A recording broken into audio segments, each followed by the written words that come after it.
तो T20 format में आपकी टीम कैसा प्रदर्शन करेगी ये सबसे ज्यादा डिपेंड करता है आपके पावर प्ले के ऊपर। अगर पावर प्ले में आप विकेटें चिटकाते हो तो आप अपनी टीम को सीधे गेम में ले आते हो, और वैसे ही अगर पावर प्ले में आप स्कोर बोर्ड पर ढेर सारे रन लगा देते हो और पावर प्ले का आपके ओपनिंग बल्लेबाज शानदार तरीके से फायदा उठाते हैं, तो आप न सिर्फ एक मैच बल्कि एक टूर्नामेंट पर भी अपना पूरा दबदबा बना करके रख सकते हो। और अगर आप आईपीएल के पिछले सीजन देखो, चाहे बात करो आप चेन्नई सुपर किंग्स में ऋतुराज और कॉनवे की जोड़ी की, या फिर पिछले साल शुभमन गिल ने ऑरेंज कैप जीती थी, उससे पहले जॉस बटलर के कमाल के सीजन को भला कौन भूल सकता है। तो ओपनर्स किसी भी टीम के लिए सबसे इंपॉर्टेंट रोल अदा करते हैं, और इस वीडियो में हम रैंकिंग करने वाले हैं 10 से लेकर के 1 तक सभी टीमों के ओपनर्स की, क्योंकि ओपनर्स आपकी टीम के लिए सबसे ज्यादा इंपॉर्टेंट रोल अदा करने वाले हैं हर साल की तरह इन दी आईपीएल 2024 ऑल्सो। और अगर सभी टीमों के एवरेज पावर प्ले के स्कोर और एवरेज विकेट्स जो कि उन्होंने पावर प्ले में खोए थे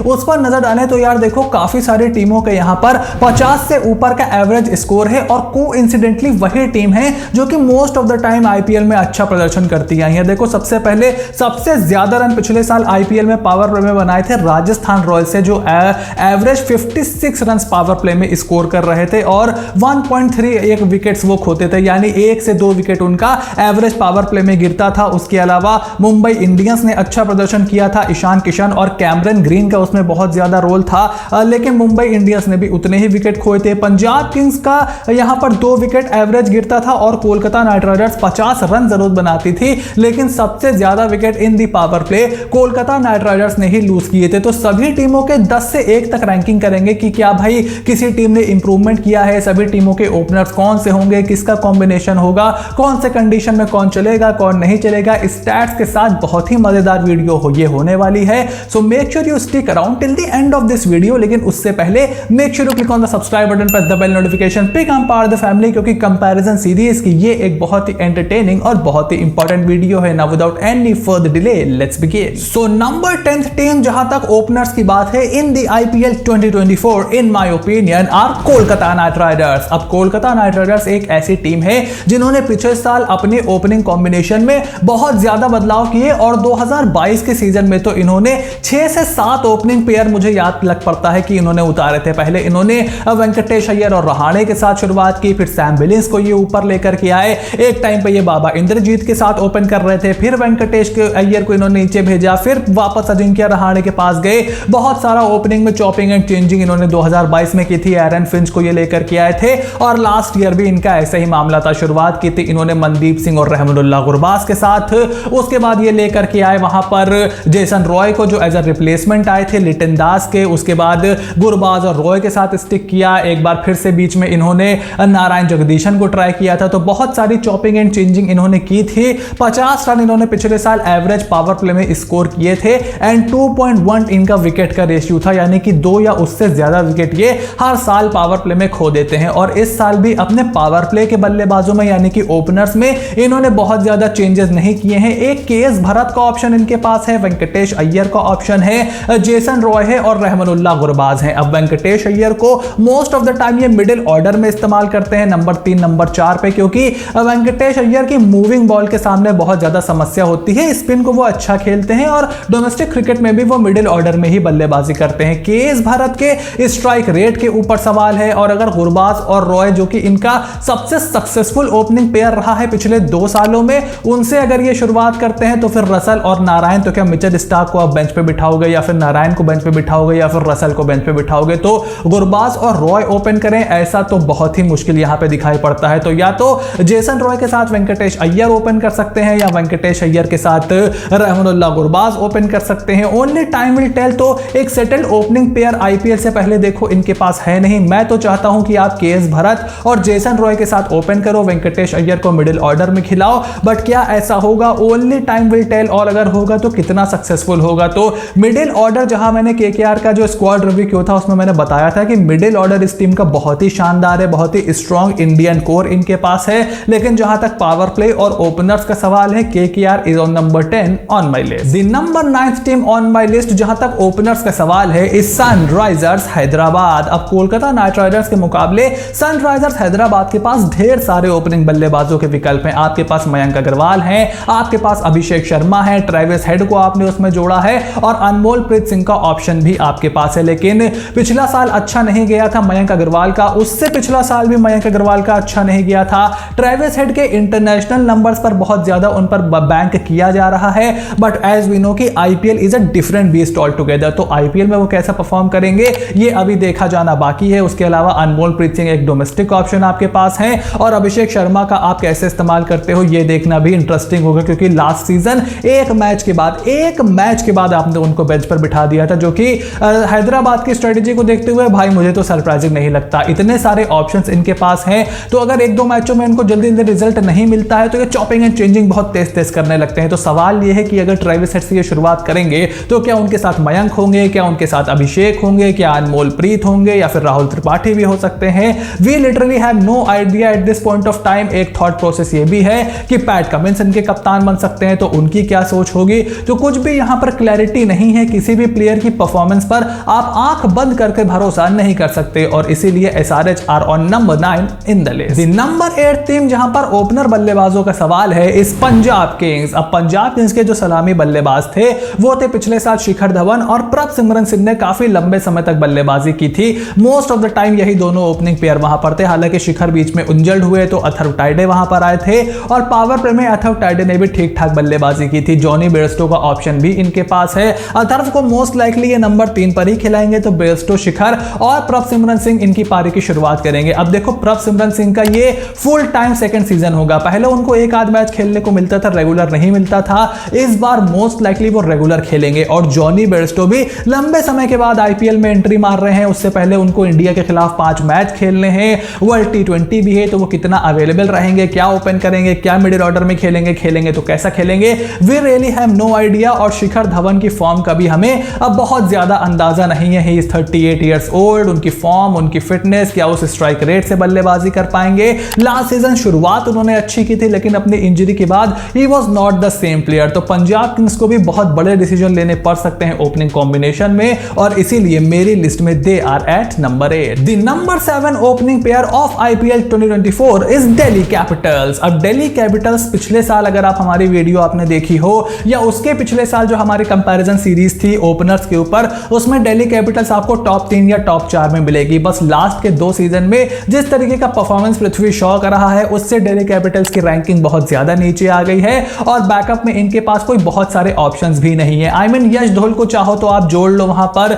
बट उनके पास भी आईपीएल का कोई एक्सपीरियंस नहीं है। तो ले दे के आपके पास डेविड वार्नर और पृथ्वी शॉ का ही ऑप्शन है। मे बी शाय हो, बट वो भी कितना आईपीएल खेले हैं। सो डेविड वार्नर ने पिछले साल रन जरूर बनाए थे, लेकिन उनके स्ट्राइक रेट के ऊपर थोड़ा सा मसला जरूर था और उनकी कंसिस्टेंसी भी थोड़ी सी नीचे जाती जा रही है। जैसे जैसे एज होती है, जैसे जैसे आपके रिफ्लेक्सेस थोड़े थोड़े स्लो होने लगते हैं। अब डेविड वार्नर अगर एक्यूमुलेटर के रोल में आ गए हैं स्ट्राइकर की जगह, तो पृथ्वी शॉ को चाहिए कि वो एज ए स्ट्राइकर खेले, लेकिन उनकी फॉर्म, उनकी फिटनेस, उनकी प्लेइंग 11 में जगह पर अभी भी बहुत ही बड़ा सवालिया निशान है। बहुत तगड़ी तरीके से खबर फैली थी कि उनको रिलीज किया जा सकता है, फिर खबर आई कि लास्ट मोमेंट पर उनको रिटेन किया गया है, तो वो भी अंडर प्रेशर खेलने वाले हैं। फील्डिंग वो करते नहीं है, एज एन इंपैक्ट प्लेयर उनका इस्तेमाल होता है, तो उनके लिए भी आसान नहीं है। ऐसे में डेविड वार्नर के ऊपर टीम बहुत ज्यादा डिपेंड कर रही है और इसीलिए मेरी लिस्ट में they are at number 7। The number 6 team on the power play list is Mumbai Indians. अब मेरी लिस्ट में मुंबई इंडियंस को नंबर 6 पर मैंने इसलिए रखा है बिकॉज लास्ट ईयर एक तो इनका परफॉर्मेंस बहुत अच्छा था। इंडियन ओपनर्स इनके पास है, रोहित शर्मा और ईशान किशन पारी की शुरुआत करते हैं, लेकिन रोहित शर्मा का जो परफॉर्मेंस पिछले कुछ सालों में रहा है, पिछले 5-6 सालों से आईपीएल में बहुत ही ज्यादा वो स्ट्रगल कर रहे हैं और हर साल ये स्ट्रगल थोड़ा सा और ज्यादा बढ़ता चला जा रहा है। इस बार बहुत ही लंबे समय के बाद वो एज अ प्लेयर आईपीएल में उतरने वाले हैं और हार्दिक पांड्या के अंडर वो खेलेंगे, तो कैसा वो रिस्पॉन्ड करते हैं ये भी अभी देखा जाना बाकी है। और ईशान किशन एक छक्का लगाते हैं 4 डॉट बॉल खेलते हैं, एक चौका लगाते हैं 2 डॉट बॉल खेलते हैं। उनके स्ट्राइक रोटेशन पर भी बड़े सवाल हैं और ये जो हमें मुंबई का तगड़ा स्ट्राइक रेट दिख रहा है 50-55 रन वो पावर प्ले में जो बनाते हैं, कैमरन ग्रीन का उसमें बहुत ही ज्यादा योगदान है और कभी कभी सूर्य कुमार यादव ने भी उसमें कंट्रीब्यूट किया हुआ है। तो उस पर नहीं जाते हैं क्योंकि हम ओपनर्स की बात कर रहे हैं। तो ओपनर्स में देखो एक अच्छा पेयर जरूर है। अब अगर ये दोनों फॉर्म में रहते हैं तब तो इनको मजा आ जाएगा क्योंकि दोनों इंडियन प्लेयर हैं, तो इससे टीम का बैलेंस भी बढ़ता है। बट अभी तक उसके बारे में कुछ कहा नहीं जा सकता, उसके लिए हमें आईपीएल 2024 का इंतजार करना पड़ेगा और इसीलिए इनको मैंने रखा रखा है at number 6। The number 5th opening pair of IPL 2024 belongs to Lucknow Super Giants. अब लखनऊ सुपर जायंट्स को आप देखो तो पिछले साल पावर प्ले में इनके रन बहुत ही ज्यादा कम थे, 47-47 के आसपास ही रन बनाते थे, 1.5-2 विकेटें एवरेज ये खो देते थे इन दी आईपीएल 2023। लेकिन आपको ये भी ध्यान में रखना होगा कि उस टाइम इनके तोते उड़े हुए थे। आधे आईपीएल के बाद तकरीबन केएल राहुल इंजर्ड होकर के बाहर हो गए थे, शुरुआत के 3-4 मैचों में क्विंटन डी कॉक अवेलेबल नहीं थे, और उसके बाद भाई लखनऊ की जो विकेट थी पिछले साल उसकी तो मुझे ना ही याद दिलाओ तो बेहतर होगा, मेरा तो मूड खराब हो जाता है उस विकेट को याद करके। लेकिन वर्ल्ड कप से पहले विकेट को थोड़ा सा रिले किया गया, हमने देखा विकेट थोड़ा सा बेटर है, अभी भी थोड़ा सा स्लो है, गेंदबाजों को थोड़ी सी ज्यादा मदद वहां पर मिलती है, स्पिनर्स के लिए कंड्यूसिव कंडीशंस रहती है, but it is a lot better than it was. और इस टीम में अब देवदत्त पडिक्कल भी आ गए हैं, काइल मेयर्स इनके पास हैं, केएल राहुल इनके पास है, क्विंटन डी कॉक इनके पास हैं, तो काफी सारे ऑप्शन भी वहां पर अवेलेबल हैं। तो अगर ये केएल राहुल को मिडिल ऑर्डर में भी कर देते हैं तो भी इनके पास बहुत ही अच्छे ऑप्शन बेंच पर बैठे हुए हैं, और मुझे लगता है इस साल थोड़ी सी बेटर परफॉर्मेंस जरूर आएगी, और इसीलिए मेरी लिस्ट में they are at number 5। The number 4th opening pair of IPL 2024 belongs to Gujarat Titans. अब गुजरात टाइटंस का जो ओपनिंग पेयर था रिद्धिमान साहा और शुभमन गिल, मेरे ख्याल से इस सीजन वो किसी ओवरसीज पेस हिटर के ऊपर थोड़ा सा और बैंक कर सकते थे, but they are going with Riddhiman Saha and Shubman Gill. अब शुभमन गिल के बारे में तो बताने की किसी को जरूरत नहीं है, पिछले साल उन्होंने 56 फाड़ रन बनाए थे, ऑरेंज कैप जीता था, और उनका रिद्धिमान साहा ने काफी अच्छा साथ भी दिया था, और यही बैक कर रहा है गुजरात टाइटंस को टू बैक रिद्धिमान साहा, और मुझे लगता है that is the step in the right direction. और अगर कहीं जरूरत पड़ती है तो आप साहा को बाहर करके रॉबिन मिंस को खिला लोगे जो कि मिडिल ऑर्डर में बल्लेबाजी करते हैं, और साई सुदर्शन हमने देखा भारतीय टीम के लिए भी ओपन कर रहे हैं, और फिर अगर साई सुदर्शन ओपन करते हैं तो एक लेफ्ट और राइट हैंड कॉम्बिनेशन भी हो जाएगा। But Saha and Gill is also a very good pair, पिछले 2 साल से परफॉर्म करते आए हैं। साहा की फिटनेस बहुत ही सही है, शुभमन गिल का तो इस समय ही चल रहा है इन दी वाइड बॉल फॉर्मेट स्पेशली, अब तो वो कप्तान भी बन गए हैं, और इसीलिए मेरे लिस्ट में they are at number 4। The number 3 opening pair of IPL 2024 belongs to Royal Challengers Bangalore. अब रॉयल चैलेंजर्स बैंगलोर के पिछले साल ओपनिंग पेयर पर बहुत सारे सवाल थे, मैंने खुद बहुत सारे सवाल उठाए थे कि यार फाफ डु प्लेसी और विराट कोहली दोनों ही स्पिन के सामने थोड़ा सा फंस जाते हैं, खास करके लेफ्ट आर्म स्पिनर पर, लेकिन जिस तरीके से फाफ डु प्लेसी ने अपने लेफ्ट आर्म स्पिन के गेम पर काम किया है उसको देख करके I can really be sure कि इस साल भी ऐसे ही परफॉर्मेंस आपको देखने को मिल सकती है। फाफ डु प्लेसी ने तो 56 फाड़ रन भी बनाए थे और 150 के ऊपर उनका स्ट्राइक रेट था, वहीं विराट कोहली पावर प्ले में तेज शुरुआत करते थे और उसके बाद थोड़ा सा कंसोलिडेट करने को भी देखते थे, और 2 शतक विराट कोहली ने भी पिछले साल जड़ दिए थे। एवरेज 1 से भी कम विकेट यानी कि मोस्टली 1 विकेट ही ये पावर प्ले में खोते आए हैं, 55 के करीब ये रन बनाते हैं, एक बैटर लंबा खेलता है, एक बैट्समैन तड़ा लगाता है, उसके बाद पाटीदार और मैक्सवेल उनको फॉलो करते हैं, तो बहुत ही बेहतरीन ओपनिंग पेयर है ये, एक्सपीरियंस इनके पास है, बल्लेबाजी की कंडीशंस इनके पास है, और इस साल भी ये ओपनिंग पेयर बहुत ही खतरनाक हो सकता है। The number 2 opening pair of IPL 2024 belongs to Chennai Super Kings. अब चेन्नई सुपर किंग्स का ये ओपनिंग पेयर बहुत ही ज्यादा खतरनाक है, दोनों ही ओपनर जो इनके हैं वो अटैक भी कर सकते हैं और थोड़ा सा एंकर रोल भी अदा कर सकते हैं। Devon Conway one of the best all format batters going around in the entire world, और आईपीएल में भी आते के साथ ही उन्होंने झंडे गाड़ना शुरू कर दिए हैं। बीच में थोड़ी सी फॉर्म ऊपर नीचे जरूर हुई थी, but overall they had a fantastic season. दोनों ही एक दूसरे को अच्छे से कॉम्प्लीमेंट करते हैं, राइट और लेफ्ट हैंड का कॉम्बिनेशन उनके पास है, किसी को अगर इंजरी वगैरह हो जाए तो बैकअप में अजिंक्य रहाणे भी उनके पास हैं, जिनका खुद एक बहुत ही कमाल का सीजन गया था